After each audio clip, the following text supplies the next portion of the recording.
నారాయణపేట జిల్లా మక్తల్లో అతి పురాతనమైన శ్రీ పడమటి ఆంజనేయ స్వామి దేవాలయం కోనేరు శిథిలావస్థకు చేరింది. ఆలయంలోని కోనేరును ఆధునీకరించేందుకు మంత్రి వాకిటి శ్రీహరి భూమి పూజ చేశారు.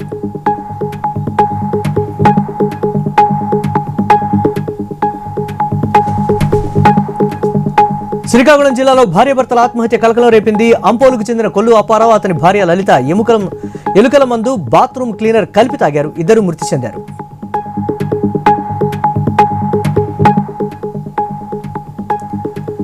తెలంగాణలో అసైన్డ్ భూములకు పట్టా భూములతో సమాన హక్కులు కల్పించాలని assigned lands owner welfare association అధ్యక్షుడు ఎర్రోళ్ల శ్రీనివాస్ డిమాండ్ చేశారు. 16,50,000 లబ్ధిదారుల కుటుంబాలు ఈ భూములపై ఆధారపడి ఉన్నాయని, పట్టా హోదా కల్పిస్తే వీరందరికీ లబ్ధి చేకూరుతుందని తెలిపారు.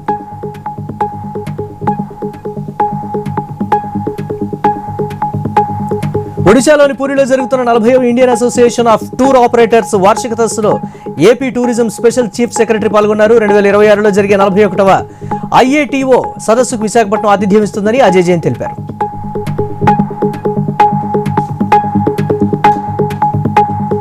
అంబేద్కర్ కోనసీమ జిల్లా కొత్తపేట ప్రభుత్వ జూనియర్ కళాశాలలో 1972-1974 మధ్య చదువుకున్న పూర్వ విద్యార్థులు 50 ఏళ్ల తర్వాత ఒకే వేదికపై కలుసుకున్నారు. తరగతి గదుల్లో గడిపిన పాత జ్ఞాపకాలు, స్నేహబంధాలు, ఆనంద క్షణాలను మళ్లీ గుర్తు చేసుకుంటూ ఒకరినొకరు ఆప్యాయంగా పలకరించుకున్నారు.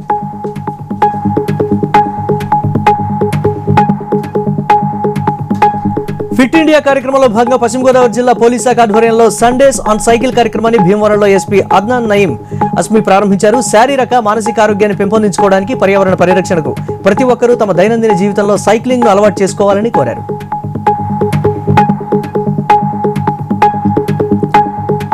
అనంతపురం జిల్లా నీలూరు సమీపంలోని 44వ జాతీయ రహదారిపై రోడ్డు ప్రమాదం జరిగింది. నీలూరు బ్రిడ్జిపై కారును లారీ ఢీకొట్టింది.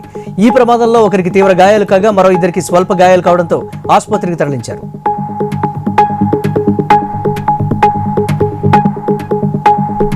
అల్లూరి సీతారామరాజు జిల్లా రంపచోడవరంలో ప్రభుత్వ కార్యక్రమంలో అధికారులు డాన్స్ చేయడం వైరల్ గా మారింది. మహిళా పంచాయతీ అధికారిని బలవంతంగా స్టేజ్ పై లాగి డాన్స్ చేశారు.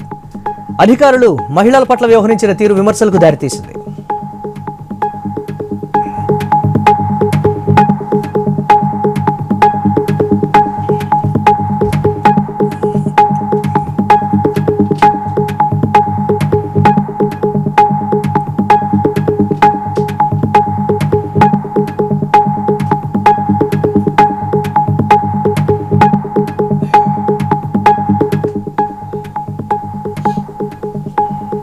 పార్వతీపురం మన్యం జిల్లా లివిరి గ్రామానికి చెందిన లక్ష్మి అనే మహిళ స్నానం కోసం నదిలోకి వెళ్లి ప్రమాదవశాత్తు కాలు జారి కొట్టుకుపోయింది.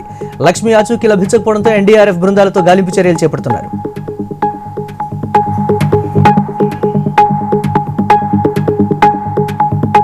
శ్రీ సత్యసాయి జిల్లా మడకశిర జాతీయ రహదారిపై రోడ్డు ప్రమాదం జరిగింది. నడుచుకుంటూ వెళ్తున్న చిక్కన్న అనే వ్యక్తిని వాహనం ఢీకొట్టడంతో అక్కడికక్కడే మృతి చెందాడు.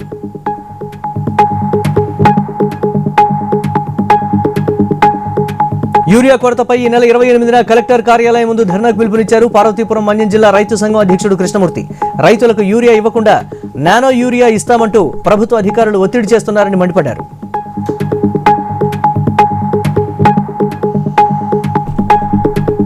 నిజామాబాద్ జిల్లా రోటరీ క్లబ్ ఆధ్వర్యంలో డిచ్పల్లి మానవతా సదన్లో ఉచిత మెగా వైద్య శిబిరం ఏర్పాటు చేశారు. విద్యార్థులకు కంటి, దంత, చర్మ సంబంధిత వ్యాధులకు వైద్య పరీక్షలు నిర్వహించి మందులు పంపిణీ చేశారు.